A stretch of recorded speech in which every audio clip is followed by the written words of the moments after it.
نحمده ونصلي على رسوله الكريم اما بعد فاعوذ بالله من الشيطان الرجيم بسم الله الرحمن الرحيم باب في التقوى قال الله تعالى يا ايها الذين امنوا اتقوا الله حق تقاته وقال تعالى فاتقوا الله ما استطعتم وقال الله تعالى يا أيها الذين آمنوا اتقوا الله وقولوا قولا سديدا وقال الله تعالى ومن يتق الله يجعل له مخرجا ويرزقه من حيث لا يحتسب وقال تعالى إن تتقوا الله يجعل لكم فرقانا ويكفر عنكم سيئاتكم ويغفر لكم والله ذو الفضل العظيم. تقوی کا باب. تقوی انسان کے دل کی اس کیفیت کا نام ہے جس کے اندر اللہ تعالی کی محبت اور خوف دونوں ہی موجود ہوں. اللہ تعالی کی موجودگی کا وہ احساس جو انسان کو گناہوں سے روک دے اور نیکی کے کاموں کا شوق پیدا کرے. انسان کے اندر وہ قوت کہ جس سے انسان کو اللہ تعالیٰ کے حاضر اور ناظر ہونے کا پورا پورا یقین ہو اور جس یقین کی وجہ سے وہ نیکیوں کی طرف سبقت کرے اور برائیوں سے بچنے کی کوشش کرے. اگر ہم اعمال کی بنیاد نیت پر رکھتے ہیں تو نیت سے اگلا درجہ تقوی کا درجہ ہے. اچھی نیت کے ساتھ کیے جانے والے کام کے اندر خدا کی محبت اور خدا کا خوف دونوں ہی عناصر ضروری ہیں. قرآن پاک میں تقوی کا ذکر بے شمار مقامات پر آیا ہے جس میں امام نووی نے اپنی اس کتاب ریاض الصالحین میں چند آیات کا ذکر باب کے شروع میں کیا ہے. پہلی آیت سورۃ آل عمران کی آیت نمبر 102 ہے جس میں اللہ تعالیٰ اہل ایمان سے مخاطب ہو کر فرماتے ہیں اے لوگو جو ایمان لائے ہو اللہ کا تقوی اختیار کرو حق تقاتہ جیسا کہ اس سے تقوی کرنے کا حق ہے. یعنی صرف تقوی کا دعویٰ نہ کرو بلکہ حقیقی معنوں میں دلوں میں تقوی پیدا کرو. اسی طرح سورۃ التغابن کی آیت نمبر 16 میں فرمایا فاتقوا اللہ ما استطعتم اللہ تعالیٰ کا تقوی اختیار کرو جتنی بھی تم میں استطاعت ہے. پھر اسی طرح سورۃ الاحزاب میں فرمایا یا ایھا الذین آمنوا اتقوا اللہ وقولوا قولا سدیدا اے لوگو جو ایمان لائے ہو اللہ تعالیٰ کا تقوی اختیار کرو اور بات بالکل درست کیا کرو، سیدھی کیا کرو. ایک اور جگہ پر فرمایا تقوی کے فوائد میں سے ہے وَمَن يَتَّقِ اللَّهَ يَجْعَل لَّهُ مَخْرَجًا وَيَرْزُقْهُ مِنْ حَيْثُ لَا يَحْتَسِبُ جو اللہ تعالیٰ کا تقوی اختیار کرتا ہے اللہ تعالیٰ اس کے لیے ہر مشکل سے نکلنے کا راستہ آسان کر دیتے ہیں اور اس کو وہاں سے رزق عطا کرتے ہیں جہاں سے وہ گمان بھی نہیں کرتا، جہاں سے وہ سوچ بھی نہیں سکتا. اور اسی طرح فرمایا ان تتقوا اللہ یجعل لکم فرقانا اگر تم اللہ کا تقوی اختیار کرو گے تو وہ تمہارے دل کے اندر ایک میزان، ایک فرقان، ایک کسوٹی پیدا کر دے گا، ایک کرائیٹیریا رکھ دے گا، ایسا احساس رکھ دے گا کہ جس سے تمہیں برائی اور بھلائی کے درمیان فرق محسوس ہو سکے گا. وَيُكَفِّرْ عَنْكُمْ سَيِّئَاتِكُمْ اور اس تقوی کی وجہ سے وہ تمہاری کوتاہیوں، غلطیوں اور برائیوں کو تم سے مٹا دے گا، دور فرما دے گا. وَيَغْفِرْ لَكُمْ اور تمہاری بخشش کر دے گا. وَاللَّهُ ذُو الْفَضْلِ الْعَظِيمِ اور اللہ تعالیٰ بڑے فضل والا ہے. یہاں پر تو ہم دیکھتے ہیں کہ تقوی کا حکم ملتا ہے اور تقوی کے فوائد ہمیں نظر آتے ہیں. اب ہم اس کی مزید تفسیر حدیث کی روشنی میں دیکھیں گے کہ احادیث میں تقوی کس چیز کا نام ہے. پہلی حدیث حضرت ابو ہریرہ سے ہے عن ابی ہریرہ رضی اللہ عنہ قال قیل یا رسول اللہ من اکرم الناس قال اتقاہم فقالوا لیس عن هذا نسألک قال فیوسف نبی اللہ ابن نبی اللہ ابن نبی اللہ ابن خلیل اللہ قالوا لیس عن هذا نسألک قال فعن معادن العرب تسألونی خیارہم فی الجاہلیۃ خیارہم فی الاسلام اذا فقہوا او اذا فقہوا، متفق علیہ۔ حضرت ابو ہریرہ سے روایت ہے کہ حضور صلی اللہ علیہ وسلم سے پوچھا گیا کہ سب سے عزت والا انسان کون سا ہے؟ من اکرم الناس، سب سے زیادہ کریم باعزت مرتبے والا کون ہے؟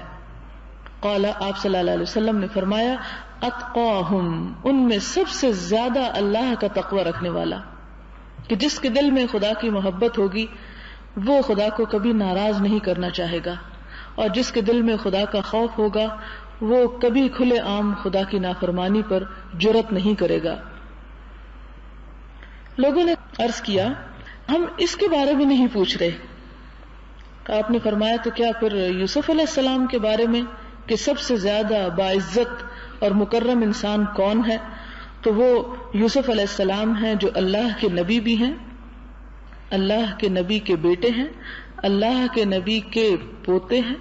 اور اللہ کے نبی کے پڑ پوتے ہیں، یعنی ابراہیم علیہ السلام کے۔ تو اتنی پشتوں اور نسلوں تک جنہیں نبوت ملی، اور جنہیں نہ صرف یہ کہ نبوت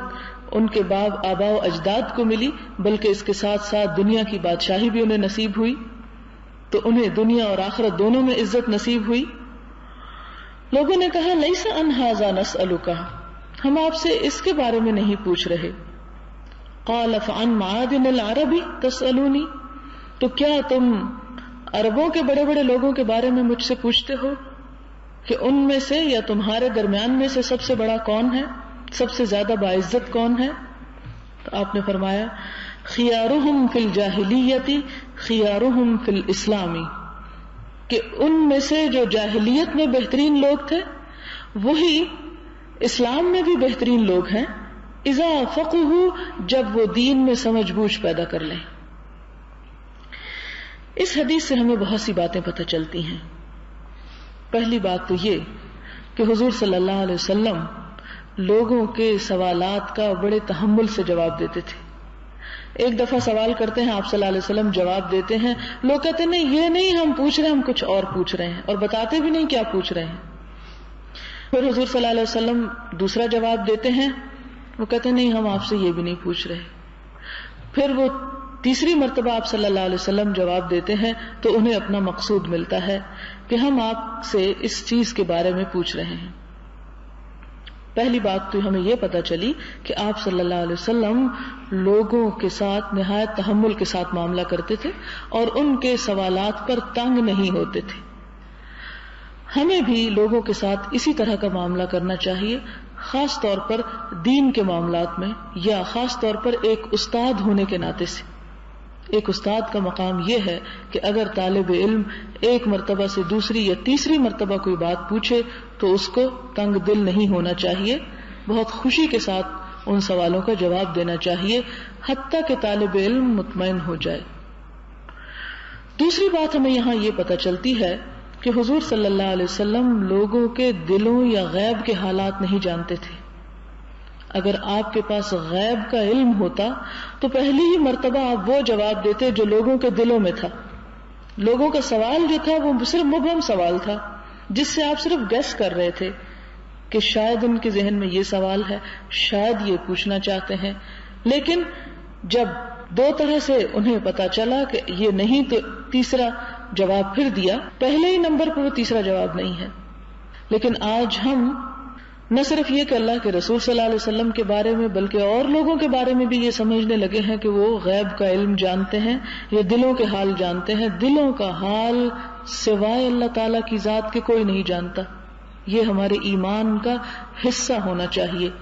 اس لیے کہ اگر کوئی شخص کسی کے بارے میں بھی یہ سمجھ لے کہ وہ دلوں کا حال جانتا ہے تو اس کو کہتے ہیں شرک فی العلم، کہ اللہ تعالیٰ کی طرح کا علم کسی اور کے اندر بھی موجود ہے جو کہ حقیقت میں نہیں ہے۔ پھر ہمیں ایک اور بات اس سے پتہ چلتی ہے، وہ یہ کہ اسلام میں بزرگی اور عزت کا اصل معیار خدا خوفی ہے۔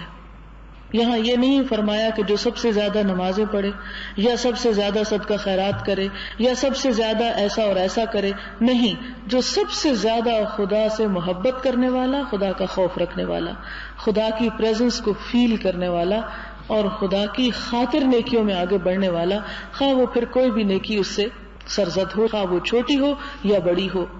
جتنا جتنا اس کا دل خدا کی محبت میں ڈوبا ہوا خدا سے قریب ہوگا، اتنا ہی زیادہ وہ خدا کا عزیز ہو جائے گا اور عزت پاتا چلا جائے گا۔ دوسری بات یہ کہ عزت کا معیار اسلام میں دینداری رکھا گیا،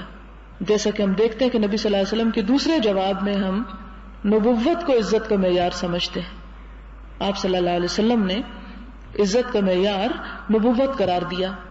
جس کو اللہ تعالیٰ قرآن پاک میں اپنی رحمت بھی فرماتے ہیں کہ یہ اللہ کی خاص رحمت ہوتی ہے کہ وہ اپنے دین کے لیے خاص بندوں کو چن لیتا ہے، کیونکہ کفار مکہ بھی یہ کہتے تھے اور اعتراض کیا کرتے تھے کہ اللہ تعالیٰ کو نبی بنانے کے لیے بس یہی ایک یتیم اور بے سہارا انسان ملا تھا، یہ قرآن ان دو بستیوں کے کسی بڑے بزرگ پہ کیوں نہیں نازل ہوا؟ دو بستیوں سے مراد طائف اور مکہ تھی کہ یہاں بڑے بڑے سردار موجود تھے، ان میں سے کسی ایک پر قرآن کیوں نہیں آیا؟ ایک غریب اور فقیر شخص ہی اس قرآن کا حامل کیوں ہے؟ تو حقیقت یہ ہے کہ اگر کوئی شخص دنیا کے اعتبار سے مال و دولت میں کم بھی ہے، لیکن اس کے ساتھ ساتھ اگر حقیقی معنوں میں اس کے اندر دین ہے تو اللہ کے نزدیک اس کا درجہ کسی بھی ایسے مالدار سے زیادہ ہے کہ جو دین سے بالکل عاری ہو۔ تیسری بات ہمیں یہ پتہ چلتی ہے کہ اگر دنیا میں کسی کو عزت ملی ہے تو اسلام اس کی عزت کو کم نہیں کرتا، اسے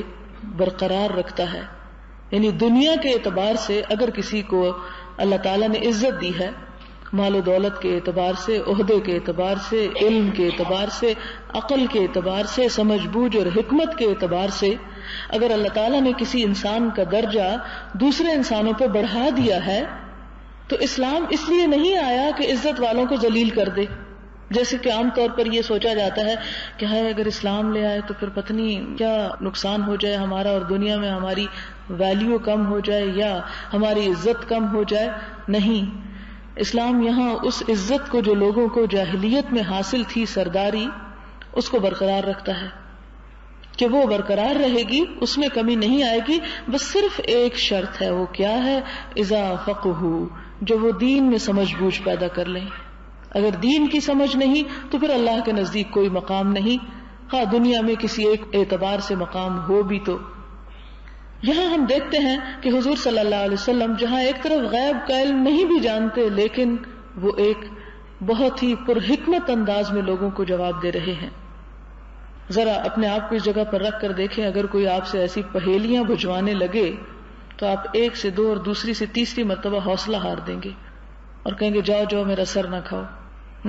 لیکن اللہ کے رسول صلی اللہ علیہ وسلم لوگوں کی ضرورت کو سمجھتے اور حکیمانہ انداز میں جواب دیتے، اور سمجھ گئے، بوجھ گئے، پتہ چل گیا انہیں کہ لوگوں کا اشارہ کس طرف ہے، کیا چاہتے ہیں۔ تو یہ بھی ایک معلم، ایک داعی، دین کی طرف تبلیغ کرنے والے کو اس سمجھ بوجھ سے، اس کامن سینس سے کام لینا چاہیے کہ پوچھنے والا کیا پوچھنا چاہتا ہے، اس کے دل کے اندر کیا ہے۔ وہ جو دل کے اندر محسوس کرنا ہے وہ غیب جاننا نہیں، بلکہ اس کو قرائن سے محسوس کرنا ہے، انداز سے، دوسرے کے طریقے سے، اس کے سٹائل سے سمجھنا ہے کہ یہ شخص کیا چاہ رہا ہے، اس کو کیا چیز پریشان کر رہی ہے۔ بالکل اسی طرح جیسے ایک ماں اور بچے کا معاملہ ہوتا ہے، بچے توتلی زبان میں ماں سے جو بھی مانگتے ہیں، مائیں کس طرح ان کے الفاظ اور کس طرح ان کا کلام سمجھتی ہیں، جبکہ ساری دنیا مل جائے تو بات نہ سمجھ پائے کہ بچہ کیا کہہ رہا ہے۔ کس وقت یہ چیز ڈیولپ ہوتی ہے؟ اس وقت جب دین کی طرف دعوت دینے والا لوگوں سے سچی محبت بھی کرتا ہو، ان کی خیر خواہی کا جذبہ بھی دل میں ہو، ان کے ساتھ ایک ہمدردی کا انداز بھی دل میں ہو، جب ان کی تڑپ کو وہ اپنی تڑپ محسوس کرتا ہو، پھر وہ ٹٹول سکتا ہے، پھر وہ سمجھ سکتا ہے کہ دوسرے کیا چاہتے ہیں مجھ سے۔ اگلی حدیث ہے عن ابی سعید الخدری رضی اللہ عنہ عن النبی صلی اللہ علیہ وسلم قال ان الدنیا حلوۃ خضرۃ وان اللہ مستخلفکم فیہا فینظر کیف تعملون فاتقوا الدنیا واتقوا النساء فإن أول فتنة بني إسرائيل كانت في النساء رواہ مسلم. ابو سعید خدری سے روایت ہے رضی اللہ تعالی عنہ کہ نبی صلی اللہ علیہ وسلم نے فرمایا بلا شبہ دنیا بڑی میٹھی اور سرسبز ہے. حلوتن میٹھی، اسی سے حلوہ نکلا ہے ہمارا جو میٹھا ہوتا ہے. خضرتن خضرا کہتے ہیں سرسبز کو کہ بڑی بارونق سرسبز. سرسبز یہ نہیں کہ دنیا کا رنگ سبز ہے، یہ معنی نہیں. معنی اس سے یہ ہے کہ جس طرح کوئی درخت جب سرسبز ہوتا ہے تو وہ اپنی پوری بہار پہ ہوتا ہے، بہت زینت کے ساتھ ہوتا ہے، بڑا خوبصورت ہوتا ہے، جوبن پر ہوتا ہے. اسی طرح دنیا کی اپنی ایک زینت ہے، اپنا ایک حسن ہے، ایک خوبصورتی ہے جو لوگوں کو اپنی طرف اٹریکٹ کرتی ہے، لوگوں کو کھینچتی ہے. وَإِنَّ اللَّهَ مُسْتَخْلِفُكُمْ فِيهَا، اور بے شک اللہ تعالیٰ تمہیں اس میں خلیفہ بنانے والا ہے، تمہیں دنیا کو استعمال کرنے کا موقع دینے والا ہے. ہر شخص جو دنیا میں پیدا ہوتا ہے، جوان ہوتا ہے، زندگی گزارتا ہے، کسی نہ کسی طریقے سے دنیا کی زینت اور رنگ و رونق سے ضرور متاثر ہوتا ہے، فائدہ اٹھاتا ہے، متمتع ہوتا ہے. فَيَنْظُرَ كَيْفَ تَعْمَلُونَ، وہ دیکھنا یہ چاہتا ہے کہ تم عمل کیا کرتے ہو. یہی اصل میں انسان کا امتحان ہے کہ دنیا کی زینت میں رہتے ہوئے اللہ تعالیٰ کو نہ بھولے. ہم کیا سمجھتے ہیں کہ عبادت کیا ہے، دین کیا ہے؟ دنیا چھوڑ دینا. یہ عبادت نہیں ہے. یہ صرف دیندار اس کو سمجھتے ہیں جسے دنیا کے معاملے کا کچھ علم نہ ہو، بالکل بدو ہو. نہیں، ایک مسلمان، ایک دیندار دنیا کے معاملات میں اسی طرح ماہر بھی ہو سکتا ہے جس طرح وہ دین کے معاملات میں ہے. دین دنیا کی طرف جانے سے نہیں روکتا. صرف امتحان کیا ہے انسان کا کہ دنیا میں رہتے ہوئے خدا کو یاد کرے اور خدا کی مرضی کے مطابق دنیا کا نظام چلائے، اور ایسا کرنا سراسر عبادت. پھر کیا فرمایا؟ فاتقوا الدنیا، دنیا سے بچو. اس سے لوگوں نے غلط مطلب لیا. فاتقوا الدنیا، دنیا سے بچو یعنی دنیا کے فتنوں سے بچو، دنیا کے ایسے انداز سے بچو کہ جس میں دنیا اپنے اندر تمہیں اتنا محو کر دے کہ خدا کی یاد کے لیے وقت ہی نہ بچے، خدا کی طرف دھیان کرنے کی ضرورت ہی تمہیں محسوس نہ ہو، یا خدا کی طرف تمہاری کوئی توجہ ہی نہ ہو. اور کیا ہے؟ واتقوا النساء، اور عورتوں سے بچو. یہ نہیں کہا گیا کہ عورتوں سے کوئی تعلق نہ رکھو یا نکاح نہ کرو یا ان سب کو ایک طرف پھینک دو یا نعوذ باللہ انہیں ذلیل و خوار کرو. یہ نہیں ہے اس کا مطلب.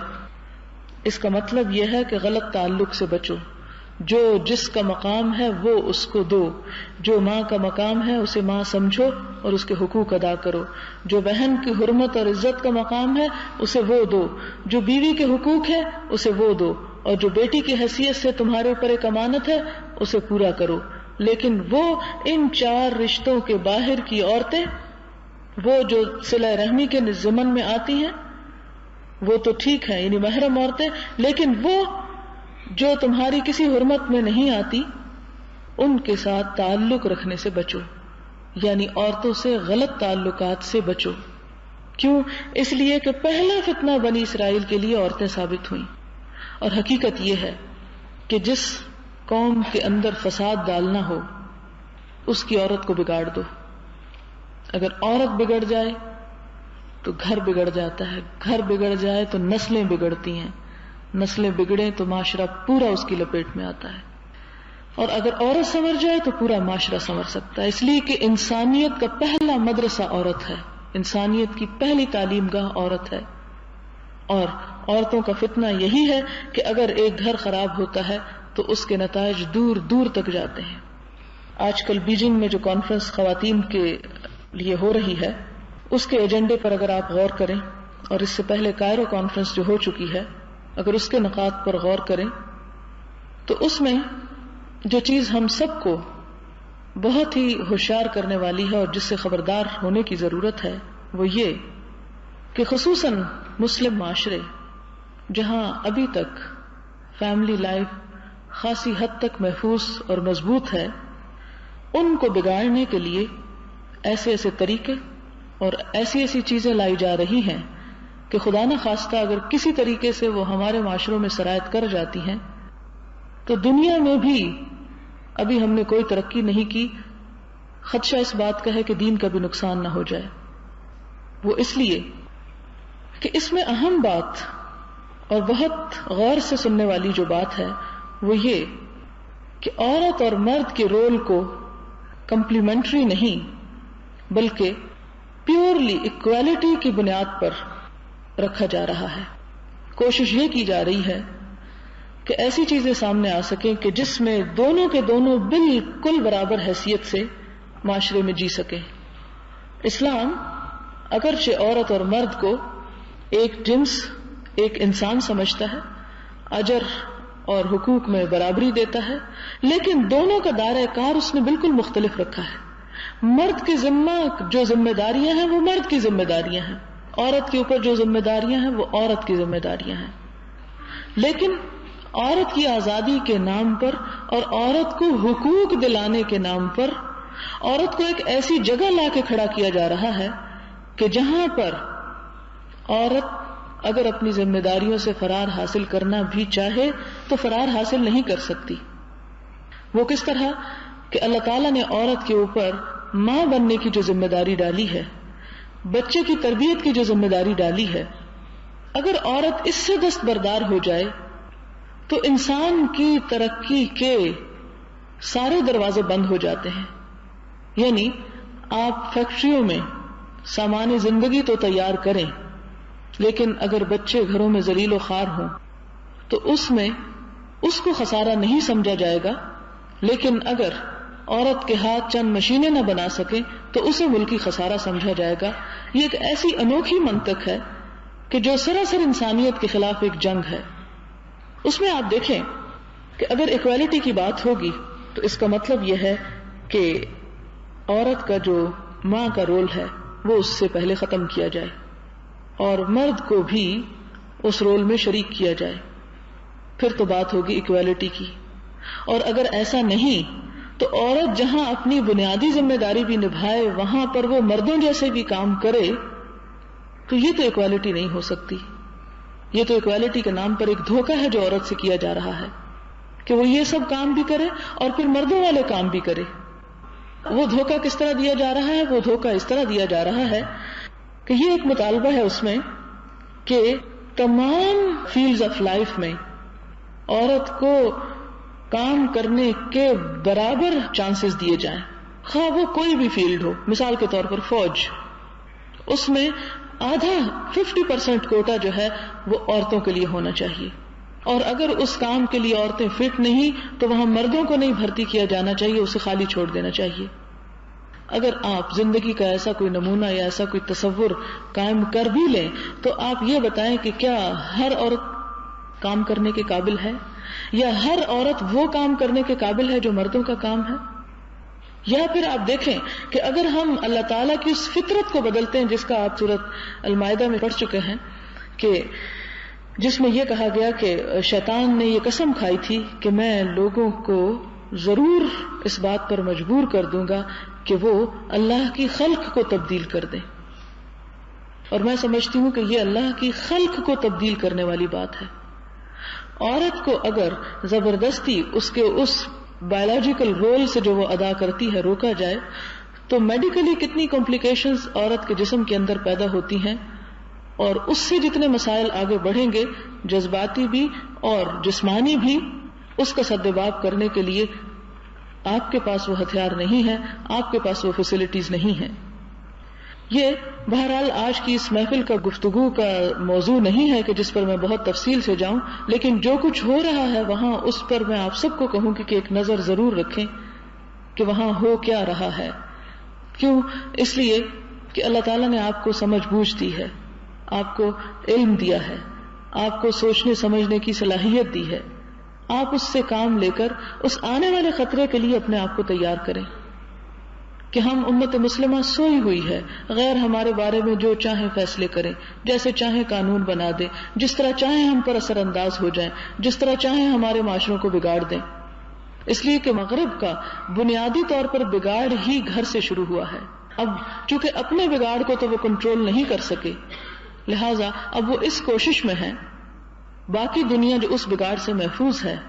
اس کے اندر وہ بگاڑ پیدا کیا جائے کہ جس سے انسانیت سرے سے ہی تباہ و برباد ہو کے رہ جائے. اور شاید یہ قرب قیامت کی نشانیوں میں سے بھی ایک نشانی ہے، اگر وہ سارے مقاصد پورے ہو جاتے ہیں جو وہاں پر کیے جا رہے ہیں طے، یا جن کے لیے یہ سب کچھ ہو رہا ہے۔ بہرحال اس میں کچھ اچھی باتیں بھی ہیں، لیکن ان تمام ڈھکے چھپے پہلوؤں سے بہت ہی خبردار ہونے اور رہنے کی ضرورت ہے کہ جو ہمارے معاشرے پر کسی بھی انداز سے اثر انداز ہو سکتے ہیں، کیونکہ ہماری وہ حیثیت نہیں ہے کہ ہم دوسری دنیا کے دباؤ کا مقابلہ کیے بغیر خود اپنے لیے کچھ اپنے قانون بنا کر اپنے سیٹ اپ کے اندر صحیح طور پر رہ سکیں۔ تو بہرحال اللہ تعالیٰ نے یہاں پر جو بتایا ہمیں کہ عورتوں سے بچو، اس کا یہ مطلب نہیں ہے کہ تم عورت سے تعلق نہ رکھو، لیکن صرف یہ بتایا گیا کہ جائز حدود کے اندر رکھو، کیونکہ اگر ناجائز تعلقات کا دروازہ کھول دیا گیا تو اس سے معاشرے کے اندر جو بگاڑ پیدا ہوگا وہ نسلوں کی تباہی کا باعث بنے گا۔ پھر اس میں آپ دیکھیں ایک اور چیز یہ کہ جن لوگوں نے نکاح نہ کرنے کو زیادہ نیکی اور پاکیزگی کا سبب سمجھا یا بنایا، وہ بھی قابل غور بات ہے۔ آپ دیکھتے ہیں کہ حضور صلی اللہ علیہ وسلم کی غیر موجودگی میں کچھ لوگ حضرت عائشہ کے پاس آئے اور وہ کہنے لگے کہ آپ ہمیں یہ بتائیں کہ آپ صلی اللہ علیہ وسلم کی نمازیں کتنی ہیں، کتنے روزے رکھتے ہیں، کتنا ذکر اذکار کرتے ہیں،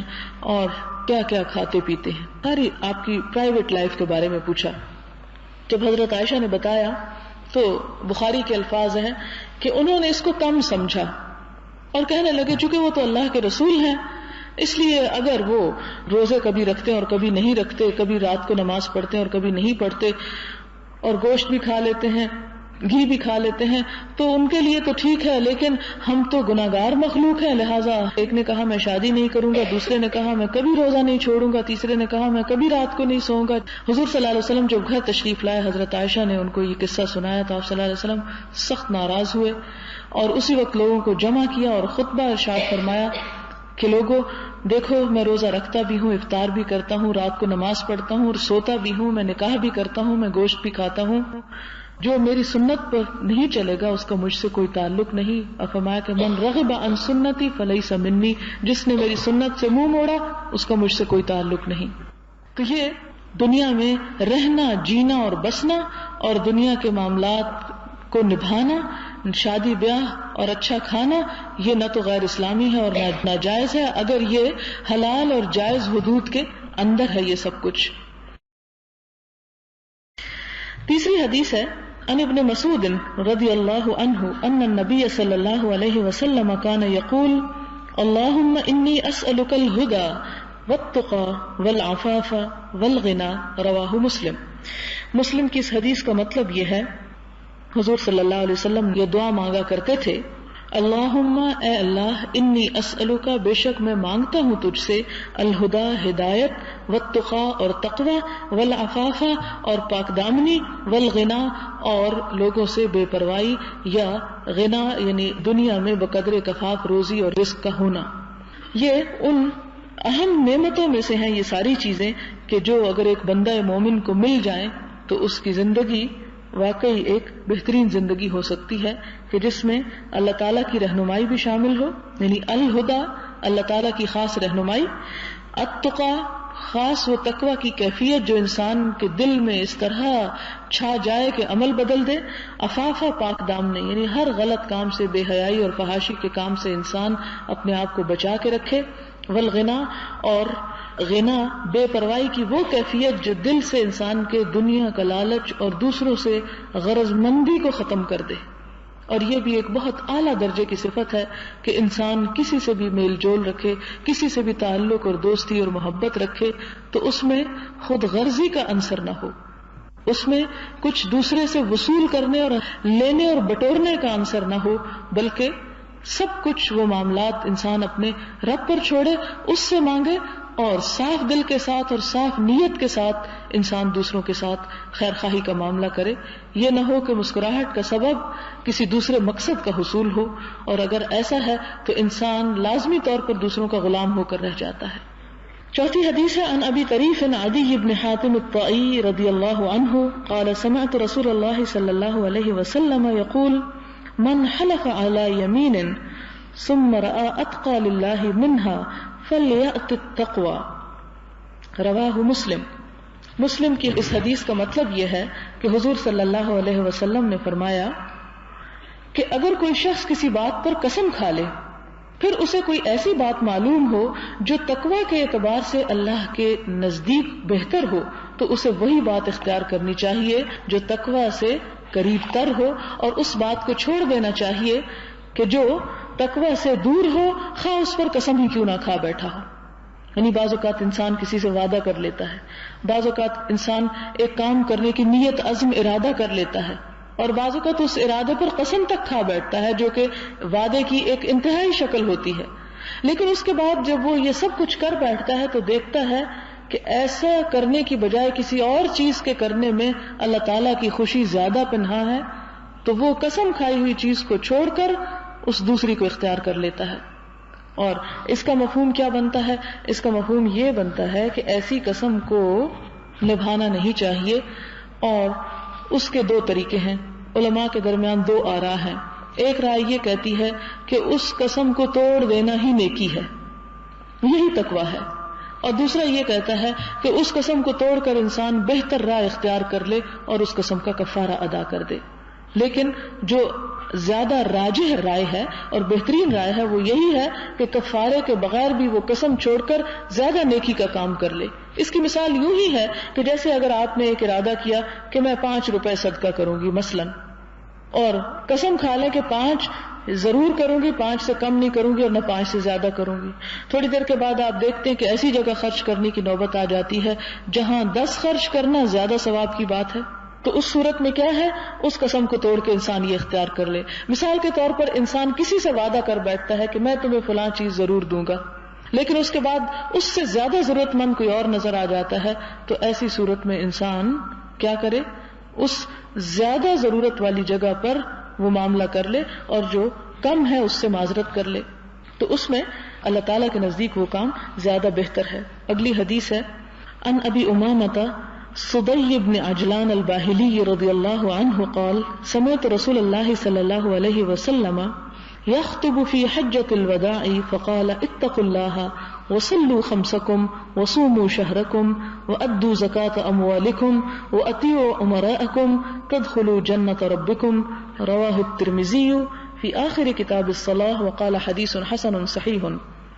ابو امامہ صدی بن عجلان باہلی رضی اللہ تعالی عنہ کہتے ہیں کہ میں نے خطبہ حجۃ الوداع کے دوران حضور صلی اللہ علیہ وسلم کو یہ فرماتے ہوئے سنا کہ اللہ سے ڈرو، یعنی تقوی اختیار کرو، 5 وقت کی نماز پڑھو، رمضان کے روزے رکھو، اپنے مال و دولت کی زکوٰۃ دو، اپنے امراء اور حکام کے احکامات کی اطاعت کرو تو اپنے رب کی جنت میں داخل ہو جاؤ گے۔ یہاں ہمیں جن چیزوں کا علم ہوتا ہے وہ یہ ہے کہ پہلی چیز اللہ کا تقوی، جو کہ ہر چیز کو دراصل قیمت دینے والا ہے، اس کو چمکانے والا ہے، اس کا وزن بنانے والا ہے۔ پھر کیا کرو، 5 نمازیں پڑھو، اپنے رمضان کے روزے پورے کرو، اپنی زکوٰۃ ادا کرو اور اپنے امراء کی اطاعت کرو۔ امراء کی اطاعت کا مطلب یہ ہے کہ جب تک وہ تمہیں بھلے کاموں کا حکم دیں، معروف میں حکم دیں، تو ان کی اطاعت تم پر لازم ہے، جیسا کہ قرآن پاک میں بھی حکم ہے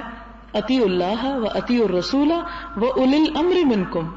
اللہ کی اطاعت کرو، اللہ تعالیٰ کے رسول صلی اللہ علیہ وسلم کی اطاعت کرو، اور ان لوگوں کی اطاعت کرو جو تم پر امیر بنائے گئے ہیں، جو تمہارے ذمہ دار بنائے گئے ہیں۔ اور ہمارے ہاں اسی چیز کی عام روزمرہ زندگی میں کمی ہوتی چلی جا رہی ہے، جس کی وجہ سے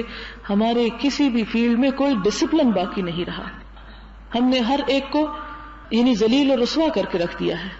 خواہ وہ ہمارے اپنے ہی ہاتھوں کا منتخب کیا ہوا کیوں نہ ہو، خواہ ہم اپنے ہی ہاتھ، دل اور جان سے اور زبان سے بیعت کیوں نہ کر چکے ہوں۔ حضور صلی اللہ علیہ وسلم نے ایک اور جگہ پر فرمایا کہ جب تم پر کوئی حبشی یا نک کٹا غلام بھی امیر بنا دیا جائے تو پھر تمہیں اس کی بات ماننا لازم ہوگی، الا یہ کہ وہ کسی گناہ کے کام کا حکم دے۔ اگر وہ ایسا کرے تو پھر تم اس کی اطاعت نہیں کرو گے، جب تک وہ تمہیں معروف کا، خیرخواہی کا، اچھے کاموں کا حکم دے تو اس کام کو کرنا ایسا ہی ہے جیسا اللہ تعالیٰ کا کوئی حکم ماننا ہے۔ جیسے اللہ کی اطاعت، جیسے رسول اللہ صلی اللہ علیہ وسلم کی اطاعت، ایسے ہی پھر اللہ تعالیٰ نے درجہ دیا ان لوگوں کو جو مسلمانوں کے کاموں کے ذمہ دار بنائے گئے، کیونکہ اگر ان کی اطاعت نہیں کی جاتی تو ایسا معاشرے کے اندر کیوس ہوگا کہ پھر افراتفری کا وہ عالم ہوگا جو ہم اپنی آنکھوں سے ہر فیلڈ اور ہر جگہ دیکھ رہے ہیں۔ اور یہ فرمایا کہ یہ حدیث حسن صحیح ہے۔